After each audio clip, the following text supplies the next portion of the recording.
Let's turn back the clock.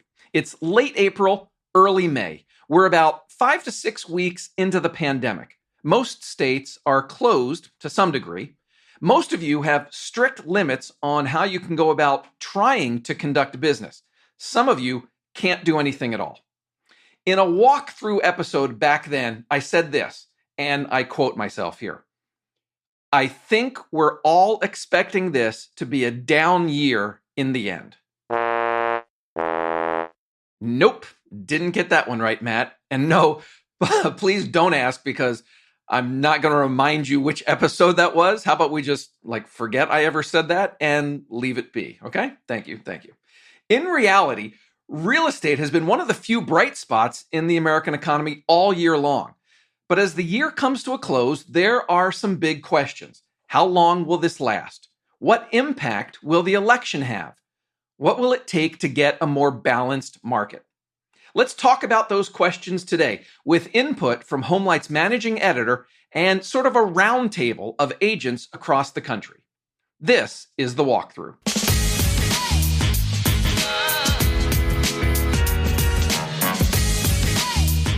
Hey everybody, how you doing? I'm Matt McGee, editor of HomeLight's Agent Resource Center. Welcome to The Walkthrough. On this show, you'll learn what's working right now from the best real estate agents and industry experts in the country. At HomeLight, we believe in real estate agents, and we're on a journey to find out how great agents grow their business, stand out from the crowd, and become irreplaceable. Want to get involved in the show? You can do a couple different ways. Leave me a voicemail or text.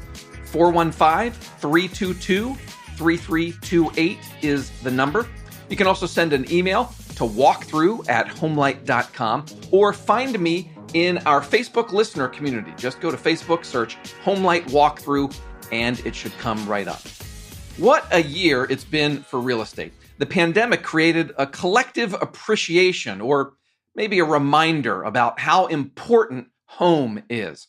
Low interest rates are keeping buyers in the market. We have inventory challenges, and all of that together means home prices are rising in many areas. Sellers that are going to market are often getting multiple offers, often above asking price. Just a couple weeks ago, HomeLight released our Quarter 3 Top Agent Insights survey with some astonishing numbers. 92% of agents say they are working in a seller's market. Only 1% say they're working in a buyer's market right now. 81% of agents say home prices are rising. That seasonal slowdown we normally see by now, not happening. Caroline Feeney is my guest today. She's a coworker of mine. Caroline is HomeLight's managing editor, and she oversees our Seller Resource Center. In other words, she creates the great content that brings sellers to HomeLight and starts them on the path toward finding great agents like you. Before HomeLight, she spent more than 2 years doing editorial work at Inman. Caroline also spearheads our quarterly Top Agent Insights survey, so she's been on top of industry trends for a while now. She was on the show, you may remember, a few months ago after our Quarter 2 survey came out, and I wanted to bring her back now to discuss our latest Quarter 3 findings. We also have contributions today from 4 agents across the country who are all part of our listener community on Facebook. Keenan Gottschall in Detroit, Jenny Hendricks in Utah, Marty Reeder in Seattle, and Pat Tasker in Milwaukee. Together, we are going to unpack some of the data and find out what's happening on the ground. We're going to talk about things like when we might see more inventory come to market, what impact the election will have on real estate, how long the market can sustain its current pace. I'm sure you have thoughts on all those questions. Let's hear what our survey data shows and what our panel of agents say, too. When Caroline and I spoke last week, we started by talking about how market temperatures that were already high the first time she was on the walkthrough are even higher today. One thing that we talked about, last quarter was this factor of pent up demand and how the spring lockdown was pushing those would have been March and April home buyers into the summer months. And as such, would this boom be sort of a fleeting moment? Will we see it, it normalize after these folks found their homes? With conditions leaning even more toward a seller's market in Q3 versus Q2, we kind of know now that this isn't just a matter of absorbing like a static overflow, but that new buyers are continuing to come into the mix, and that this pent up demand that we were talking about before, it hasn't been resolved. It can't be resolved because, as we found in the survey, 76% of agents say that they've never seen inventory so low. We talked a couple months ago when you were on the podcast the first time about what a seller's market it was after the Q2 top agents insight survey. And now the Q3 survey comes out, and somehow the market is even more in sellers' favor today. And what's interesting is that in your typical 12-month real estate cycle, now is about the time when you'd start to see things slow down a bit, right? Simply due to seasonal factors. People tend to move during the summer. Parents want to get settled before the school year starts. The holidays start to feel like they're right around the corner, and that usually translates to fewer home sales and smaller price gains, things of that nature. But it's 2020. So we've learned to expect the unexpected, right? As you mentioned, the seller's market we discussed last quarter has only intensified according to our survey results, in sort of defiance of the normal market cadence and in defiance of the current recession caused by the pandemic. Specifically, what we saw in the survey for Q3 is that 92% of agents say that they're in a seller's market. To put those numbers in perspective, that's up from 55% the same time last year, Q3 2019. And that's up from 79% as recently as Q2. Only 1% of agents say that it's a buyer's market. So what's causing this? We know that mortgage rates are playing a big role. With 96% of agents saying that low interest rates are bringing buyers into the market. And then these conditions are also pushing prices upward. 81% of agents say that prices are on the rise. When you look back at the beginning of Q2, only 6% of agents said that values were going up. So you can see how fast conditions have changed from that short span of quarter to quarter. The number that stands out to me from everything that you just talked about is 1% of agents that we surveyed say it's a buyer's market. Caroline, 1%, right? Like, so if we line up 100 agents in the US and, raise your hand if it's a buyer's market, there's going to be one lonely agent raising their hand saying, my town is a buyer's market. That's got to be historic. That's got to be unprecedented. I can't imagine that it's ever been like that sort of temperature across the country. Yeah, I don't know. I'm going to go to wherever that agent is and buy a house, though. Yeah, that's right. Exactly. So I think one of the results that, I know from my conversations with agents that is happening from the current situation is that there's just a lot of bidding wars going on. And we just finished up, a 2-part series here on the walkthrough with Sarita Dua, an agent in Portland, talking about winning bidding wars. What did the survey say about that, across the nation? One comment from an agent in Minneapolis was geared toward buyers. And they said to think about the housing market right now like the Hunger Games. It's really that competitive. On the whole, though, agents were clear that where you have a home that's well priced and is at least, moderately updated, that multiple offers are still pretty much a guarantee. In our research, 88% of agents said that bidding wars were on the rise or at their peak. 77% said their listings are getting multiple offers. And over the past few months, 50% of agents have had a listing get at least 5 offers, while 23% have had a listing receive at least 11 offers. So a lot of numbers there, but the point being tons of offers coming in on homes. It's putting buyers in a position where they're having to go above and beyond to win the home. They're doing things like bidding over asking. They're even going so far as to cover some of the seller's closing costs in order to stand out, and also doing things like, okay, basically we're still going to get an inspection, but it's going to be, just to check for the big stuff, and we're not going to nickel and dime you. These are the kind of dynamics that are happening between buyers and sellers right now. Wouldn't all this be solved? I mean, if we call this a problem, wouldn't all this be solved if we had more inventory? That seems to me like the real key. Yeah, absolutely. And inventory just remains severely depleted for, a number of reasons. we've heard that the cost of lumber and the cost of labor for new construction builders is skyrocketing. We know that some sellers, quite a few sellers, I think, are putting off selling because of the virus still. These are factors that you can't just like snap your fingers and fix.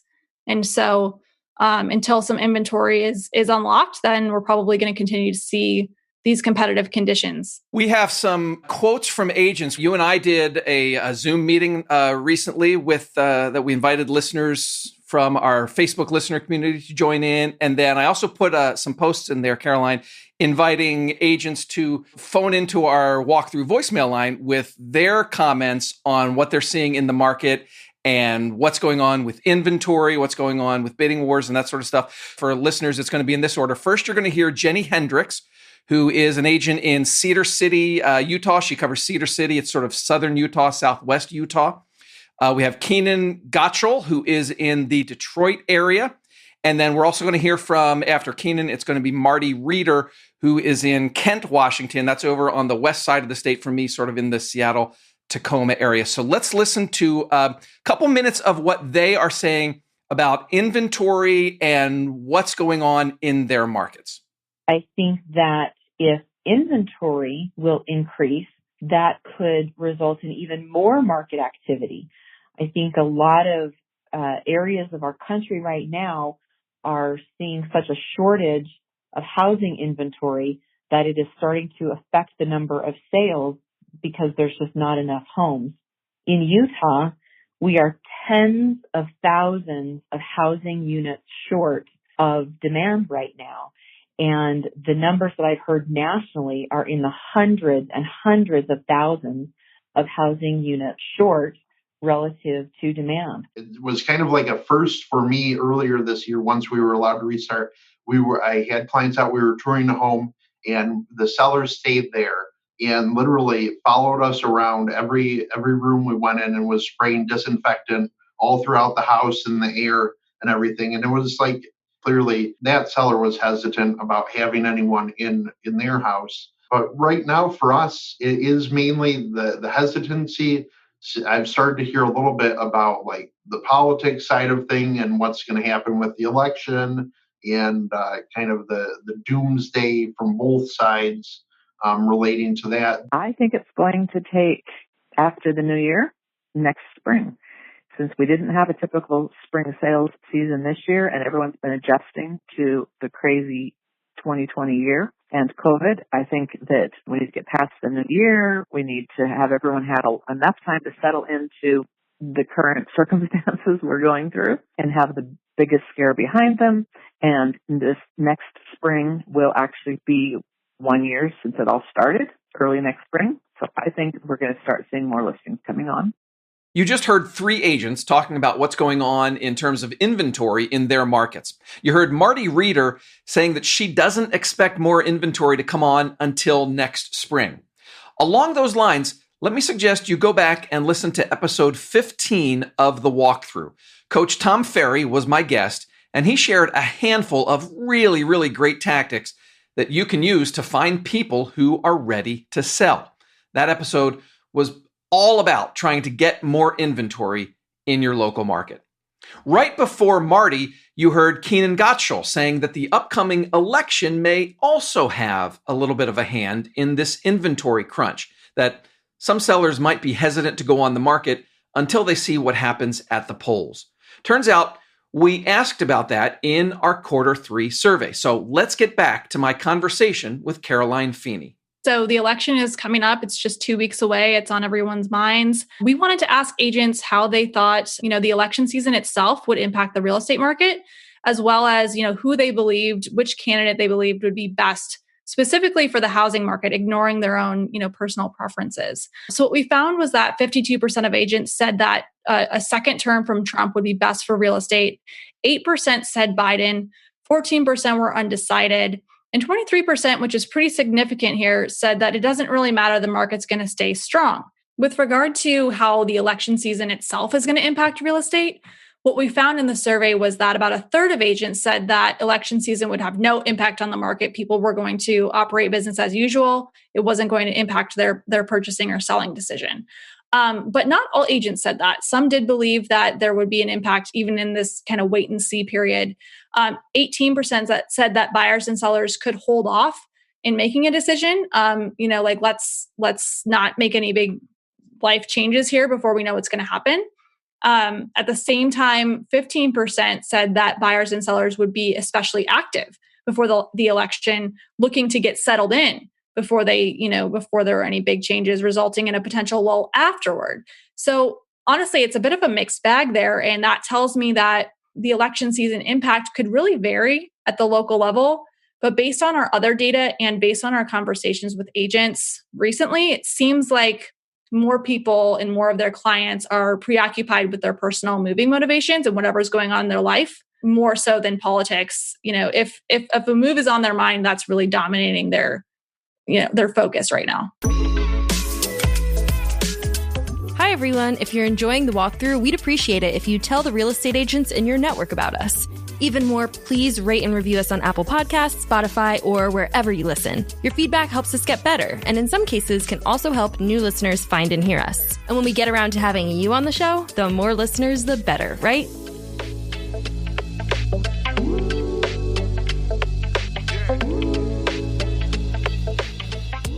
I'm going to drop Tom Ferry's name one more time if I can, Caroline.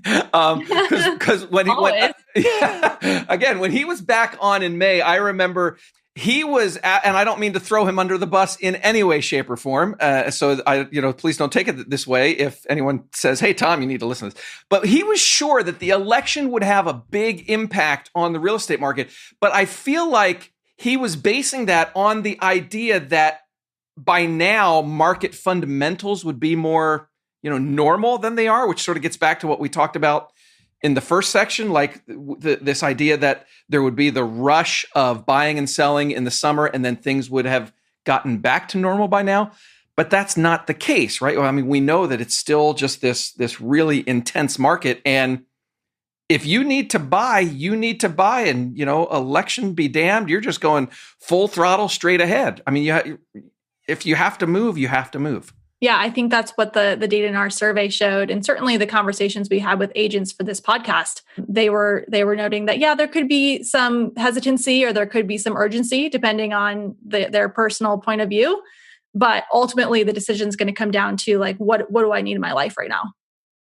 So, and let's get into a few of those quotes and comments from the agents. First up is going to be Pat Tasker from Milwaukee, and Pat has been in the industry for a little while, and so I asked her to sort of speak also to what has happened historically in past elections, like what has been the impact on past elections on the market. So we're going to hear from Pat Tasker first, and then again, Keenan Gottschall second, and then Jenny Hendricks comes in third, talking about, again, what impact they expect the election to have on real estate. So let's listen to those comments.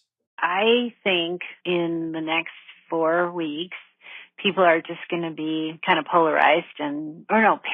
Let's say that. They're paralyzed, and they just keep either watching all this circus that's going on, and they're not really concentrating on things that be. When the election happens, everyone's going to move on.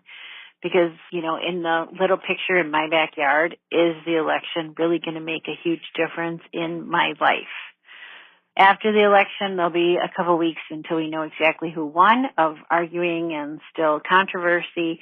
But after that, I think it'll just go back to normal. My take on things is everyone gets too wrapped up into what they're hearing on the news or the commentary stations that they're watching. And so those always paint a worse picture than things are. I mean, at the end of the day, people are still going to need to move, whether they need to downsize or they need to right size if their family is growing, if they change jobs and need to leave the area. And the expectations, I think, right now driving a lot of the fear are stock market and economic related. And so I think that always needs to be tempered a little bit. I don't think, depending on who wins, we're either going to have a good stock market or be in shambles. Who knows? Nobody has that crystal ball, but I don't think it really moves the dial too much I think it's just all the fear and hyperbole leading up to it that makes people worry about it. I think it's an interesting question that actually has less to do with the election and more to do with what is happening generally in the country. So if mortgage interest rates remain low, the stock market remains strong, tax policy remains helpful for people who are trying to buy and sell, the national economy continues to recover, and consumer confidence remains high. I think that's really the key to the whole thing is consumer confidence. So if interest rates stay low, the economy continues its recovery, unemployment continues to drop, the real estate market will remain strong, regardless of who is in office. All right, so there's Jenny Hendricks wrapping things up from the agent perspective, talking about saying basically it doesn't matter who wins, the market is likely to respond to the economy. Caroline, I wonder, and maybe I'm confessing a little guilt here. Like I haven't paid a ton of attention to what the individual candidates are saying about real estate, but what was said, what do agents feel from the survey are the big, like policy issues that regardless of who the president is in 2021 and beyond, what do they hope gets addressed?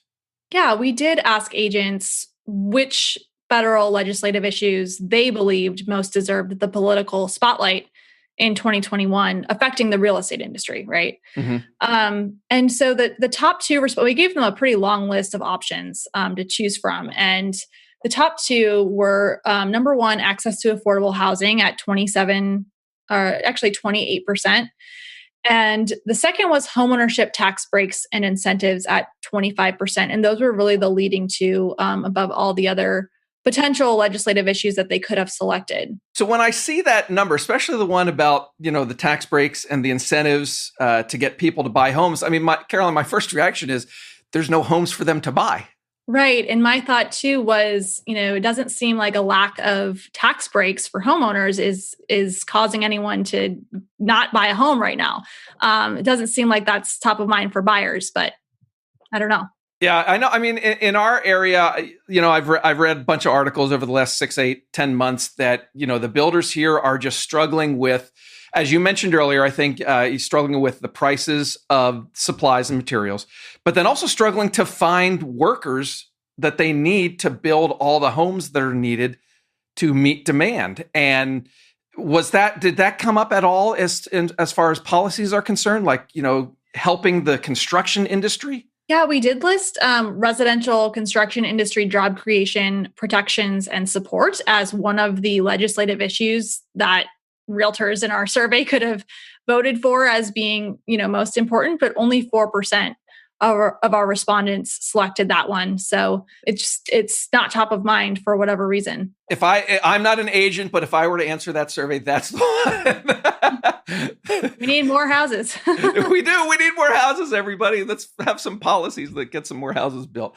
Caroline, I think as we sort of get ready to wrap things up here, like the big question for me as we head into these last couple months of 2020, 2021 is just a few months away. And sort of to bring the whole conversation full circle, the big question for me is like, how long is this going to last, right? We've already discussed how we thought the surge in real estate activity was going to, like things were going to get back to normal by the summer. That hasn't happened. So how long can we go with inventory being low, home prices on the rise? What did we hear in the survey about all that? Yeah. So looking forward, one telling statistic was agent optimism. So from Q2 to Q3, agent optimism held steady at 82%. We'll find out soon where that's going to land in Q4, but it doesn't really show signs of wavering considering that 81% of agents expect home prices to stay level or to go up. If you're expecting prices to rise, that's usually an indicator that things are going well for the housing market. I think analysts are looking to watch how things are going to pan out with forbearance plans coming to a close. I believe with the CARES Act, the first round of forbearance plans wrapped up in like late September, early October, but it can be extended. There's a lot to be seen yet with the stimulus package, things of that nature. But overall, like housing has just seemed to really circle outside the danger zone of, other economic troubles. And so agents are I think, like reasonably optimistic that things are going to continue on a solid path. And we asked some of our agents that we heard from the Facebook listener community. We asked, how long do you think the market is going to continue at its current pace? Is there anything that's going to slow down? And really, when will it get back to, quote, normal? So let's listen. First, we're going to hear from Jenny Hendricks, then Pat Tasker, and then Keenan Gottschall wraps things up. So let's listen to their comments. I think that is an increasingly local question. Some areas of this country will continue to see this current level of activity remain, and some will slow down. We are seeing a migration out of some larger metropolitan areas into suburbs and into more rural areas. I think that will continue, and it's going to cause a potential slowdown in some areas of the country. I think that the market will continue. Everything I'm seeing coming out of all the experts in real estate economy is 18 to 24 months. Even a pandemic hasn't changed. So what could change our market? I don't know. Rates are so low. Buyers are so plentiful.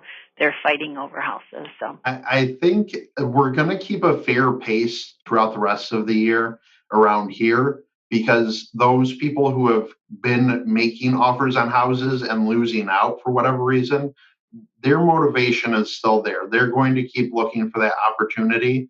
And so I think you're still going to have, kind of to the podcast episode where Sarita said she had 7 offers going in one weekend. I had a similar thing about a month and a half ago, 2 months ago, where I had 3 or 4 offers in. We had 4 offers in, we got 3 of them. But across that, there were over 30 offers that we were competing against for 3 houses.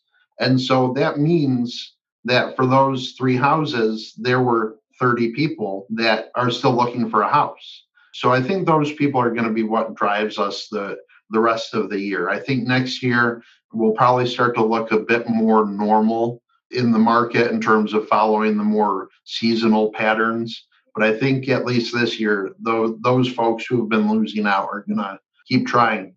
So it sounds like, Caroline, just from hearing those 3 quotes, I think there's a lot of uncertainty, wouldn't you say? Just in terms of how long this is going to last. I know I've seen in some Facebook communities, already some agents are seeing in my area, it seems like things are slowing down, but that's certainly not happening across the country. Yeah, there's always unknowns, as we learned this year, of things that you don't see coming. And looking forward, it's really anyone's guess as to how long it's going to be this sort of extreme seller's market. Maybe we'll see a little bit of a cool down in the winter months, maybe not. But I think either way, then the spring's going to come around again, and we could be seeing the same kind of demand and supply situation that we're seeing now. When you've got a global pandemic, you've got a huge U.S. presidential election, you've got the market behaving already right now as no one expected it to be behaving in October, November of 2020. Yeah, I think it is anyone's guess. One last thing before we wrap up. So we've been talking about the Q3 Top Agent Insights Survey. What's going on for Q4? How soon can we look forward to that? Yeah, Matt. So we'll be sending out the poll for the Q4 Top Agent Insights Survey within the next couple of weeks. We'll be covering an array of topics that we think will be of interest to the real estate industry and to homeowners and buyers. So what we'd love to hear from agents is if you have any topics you think we should cover, we'd love to hear from you. I put these topics together based on what I'm seeing trending, based on conversations online, but any kind of firsthand feedback is always super useful. So if you get an opportunity, share your thoughts in, the Walkthrough Facebook group, leave Matt a voicemail. You can contact me directly at caroline@homelight.com. We always love to hear your feedback. There's your call to action if you have an idea for our Agent Insights survey. In fact, when we spoke with Keenan Gottschall on Zoom, Keenan is one of the agents that you just heard during the episode. He had a really, really good idea for the survey that I hope we can work into the next one. So if you have an idea, we do want to hear from you. And that contact info that Caroline just gave out, I will repeat that in just a moment in case you need it. For our takeaways segment today? I think it boils down to a few things. Number one, this market is still going strong and pretty much ignoring all of the normal seasonal slowdowns. It's October outside, but it feels more like maybe May or June in the market. Number two, a lot of agents don't think the election is having or will have much of an impact on buyer and seller behavior. Number three, a lot of agents also expect that this hot market temperature is going to continue through the year and into 2021. And maybe things will normalize in the spring if sellers come back and help solve this inventory crunch that we have right now. I think that might be a big if. We'll